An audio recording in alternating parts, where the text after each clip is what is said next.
Hey, what's up, YouTube? All right, so right here is a Toyota pickup, 1991, and it formerly had the 22RE in it. And I took out the fuel injection, so now you call it a 22R. Now, the reason why I took out the fuel injection is because the parts are getting expensive and expensive and hard to find. If you can even get a new part, they have these things called remanufactured, which are just plain crap. Like, you might get 1 or 2 uses out of them, like literally 1 or 2 uses. You'll start your truck up 1 time and then 2 times, and then you go start it up 3rd time, no dice. So yeah, literally junk. The junk parts, like the igniters, those things down in there. What was it, like $400 I had to pay for one? And yeah, that was brand new Toyota one. And oh my gosh, that was ridiculous. And also the airflow meters, the box right in there, those are expensive. Those go for like $1,100, I want to say. Yeah, I ain't kidding you. And if you buy a used one, you only get so far, And they also have these things called a 5th injector, where they have these 2 sensors that are right there on your manifold, like sort of like right there, and it kind of reads the temperature to shoot in how much gas it needs. Yeah, it's weird. And those things go out. And so yeah, I got rid of that system and went to this. This is just runs off of basically 3 wires. I got 3 wires coming off of this distributor. Not distributor, but alternator to make it run. I got these here, and they're all connected together to make it go. So it's a very simple setup. Like, you cannot go wrong by doing this setup, and I don't think you lose any horsepower. Like, yeah, I don't think you would lose any horsepower, especially if you have your emissions junk on there. Yeah, you'll be deleting all that crap, so you'll get a emissions delete kit, and you'll also get the 22R Offenhauser Weber carb kit, and that will give you absolutely trouble-free driving. Trouble-free, like, I mean it. I've been doing some driving, and I've been very satisfied. Very satisfied. Like, the only changes I need to do are because I've done changes, like bigger tires. So I'm going to make up for those with gears. And when I changed my clutch last time, I didn't change the flywheel. And I more than likely did some damage to it, because even back then you could notice, by sight, you could see that there's something going on there. So I plan on changing out the clutch and flywheel again. It's been about almost 3 years now since I did it last time, so might as well just do it all again, all upgraded USA or Japanese parts, and make it all good to go. This will be a solid rig. I got a header in there with that graphite wrap stuff, and it goes down to a stainless steel MagnaFlow exhaust, and it's all professionally done. Got my winch down in there, legit fuel pressure gauge. The fuel pump in the back is made in the USA. You want to get a quality fuel pump, you can either get an electric one, or you can go with a manual one, which goes on here, and you got to get a thing and put it on the front of your camshaft, so this cover comes off, and you take the timing gear thing off, and then you put this thing called an eccentric on, and that spins around. That's what makes the fuel pump for you. So yeah, I'm gonna cut it off with my jibber jabber and just show you guys the video. So appreciate you guys, and please subscribe. Alright, now inside the cab here, I have it set up so when I turn the ignition switch to the on position, I got the fuel pump going off of this one, so I'll just turn it off for now. And then the ignition is running off of this switch. They're each separately going, and I have the ignition. I actually have the starter. It's wired to the wire, directly to the wire to the ignition switch, so when I turn it over, it'll trigger on. And that's wired to a separate relay. And this ignition switch is wired from the ignition switch over there to a wire to here and down to this here. It's using that bottom fuse, then to right here. Alright, and then coming around over here, that's where the starter relay is. And I'm getting power off of it by tapping into a fuse. And for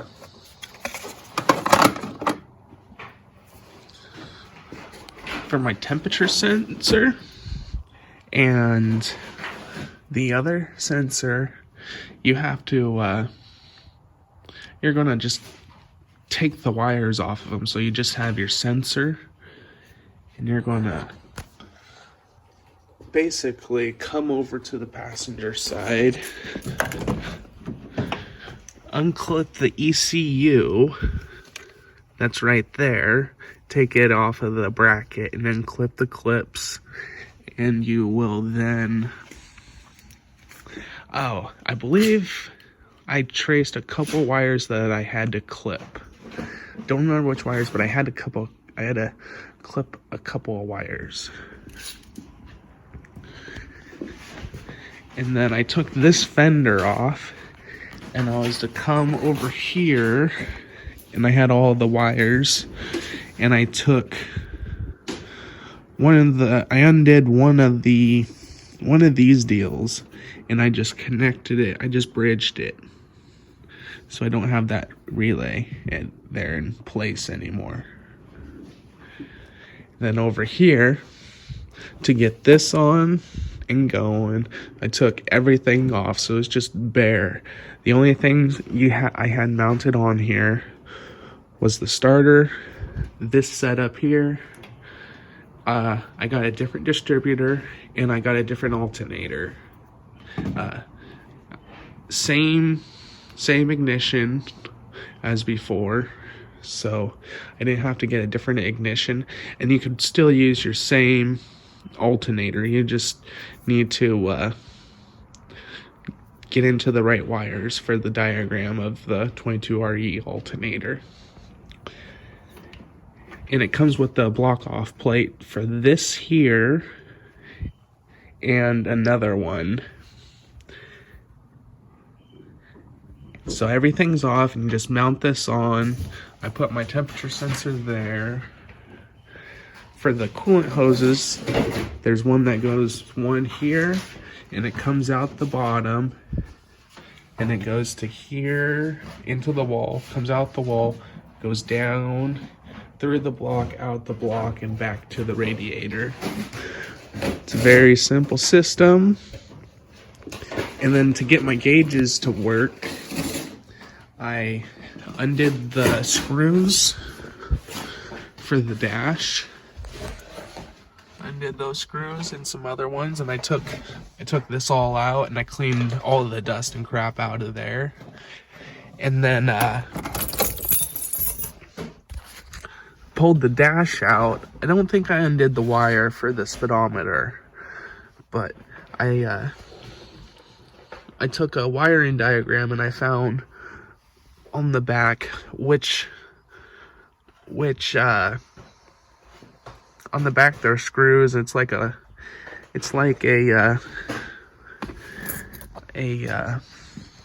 circuit board almost, and there's screws. And so I took the screw, undid the screw, and put one of these terminals on it.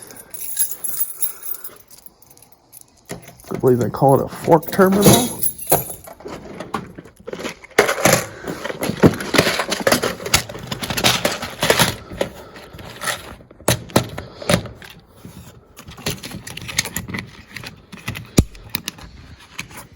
One of these here.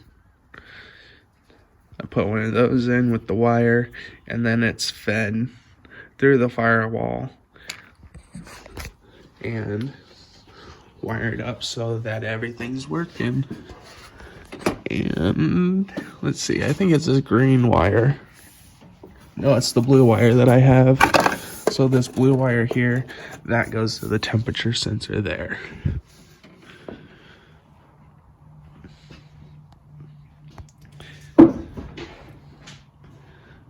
And for the fuel, I got it coming out from there, the gauge there, and then there's the pressure keeper backer, and then it comes off the hose down to there, to the tank. And I have my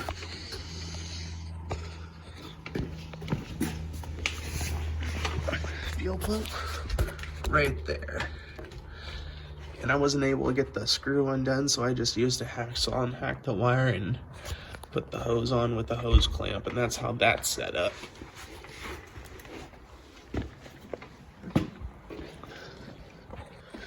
So yeah, I'll include some wiring diagrams and some other stuff. So right here, these are going to be the different diagrams that you can use to wire up your switch and your ignition.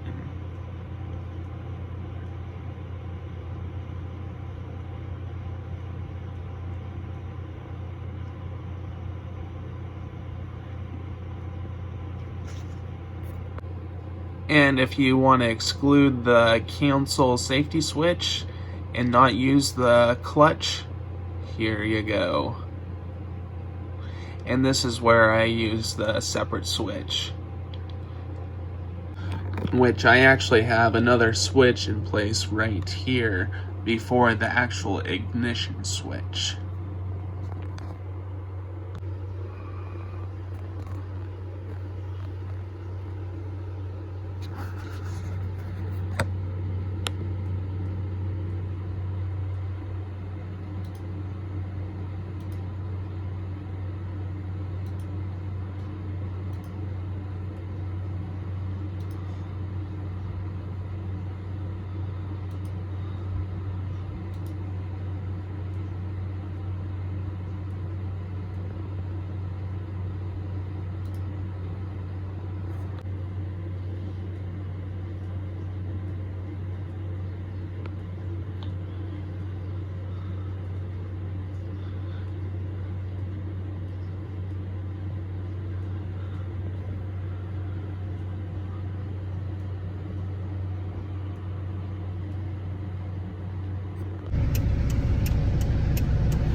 I'm at LCE Engineering or LCEperformance.com, and the block off plates that you need are the EGR block off plate kit for the 20R, 22R carb only. This kit here. And the other kit you're going to need is possibly this one, but this one might come in the kit for the Offenhauser manifold. You want to double check on that one. And the other block off plate is going to be ones for the exhaust, which